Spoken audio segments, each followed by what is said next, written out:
بسم الله الرحمن الرحیم. السلام علیکم ورحمت الله وبرکاته. ناظرین یو ځل بیا تاسو سره مخاطب یو. ناظرین نن موږ تاسو سره د مولانا بزلګر صاحب هغه حقیقت مخکې کوو چې د نن نه 15 شل کال مخکې چې کوم هغه حقیقت ویلې کومه پیشنګوي چې کړو دا ویډیو تاسو وګورئ. ناظرین مولانا بزلګر صاحب دا ویلو چې د نن نه 10 کال وروسته چې کوم دی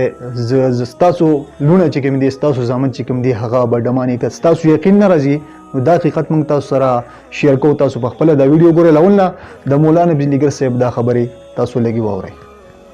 او د پیښور اوسیدونکو 10 کال پس به آینده نسل تاسو ګورئ الکان بډمان وي او جنکای بډمی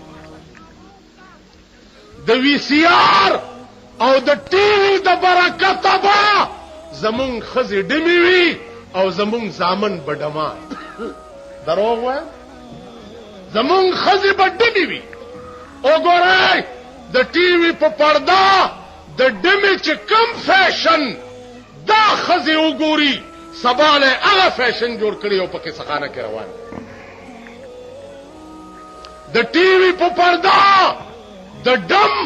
چې کم فیشن الکانو ګوري سبا هغه فیشن الکانو جوړ کړي او پکې سخانه او کابل کې ګرځي آینده نسل با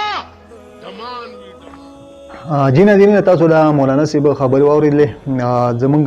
دینه مخکې چې څومره علما تیر شوي دي کم زبرګان تیر شوي دي کم مشران تیر شوي دي نو هغه چې کوم هغه ټول زبرګانو عزتمند هغه به چې خبره وکړله نو هغه به بالکل حق شان له خطله حقیقت به خطه په دې وخت کې تاسو ګورئ څنګه چې هغه ویلو چې داسې وخت به راځي نو بالکل حق وخت راغلی. تاسو دا ویډیو کلیپ کې کتئ شئ نوجوانان چې کوم دي د دې وخت چې څومره نوجوانان دي څومره دغه دي زنانې دي هغه ټول چې کوم دي هغه زنانه چې کوم بېحیایي غواړي کومه بې پردګي غواړي تاسو په خپله کتئ شئ په سوشل میډیا باندې مختلف قسمه اپسونو باندې چې کوم دي هغو راځي خپله بېحیایي کوي او ډمګیري کوي. دغه شانه تاسو ته په خپله ښکاري دغه شانه نوجوانان چې کوم دي هغو بېحیایي شروع کړې ده. عزتمندو مخکې زمونږ مشرانو به چې کومه خبره وکړله نو هغه حقیقت و هغې وجه دا ده چې هغو ډېر ساده وخت وکړی او هغه ډېر زیات زبرګانو نو هغه به د دې معاملونه نو خبر لکه نن سبا چې څومره په دې دنیا کې کم حالات روان دي په دې وخت کې چې یو سړی د داسې حالاتو نه ځان بچ کړي نو هغه مومن سړی دی هغه د دې وخت یو مومن دی یو ایماندار دی. ولې چې دا داسې وخت دی نو دې نه به ومه لکه ډېر خطرناک وخت راځي. نو زما ټولو دوستانو ته ټولو مینوالو ته څومره زمونږ کتونکي دي ټولو ته زمونږ خواست دی چې خپل په بچو باندې خپل څومره راتلونکی نسل دی هغو ټولو باندې چې کوم دی دیني سبق ووایي موز کلمې او دا ورته وښایي او ښه لارې ته یې راولي نو انشاءالله چې هغو په سوشل میډیا باندې داسې پیغامات او داسې دغه ورکوي نو هغې نه چې کوم دی دنیا ته به فایده ورسي. ځکه چې زمونږ خوږ پیغمبر حضرت محمد صلی الله علیه وسلم چې موږ ته دا دین را رسول دی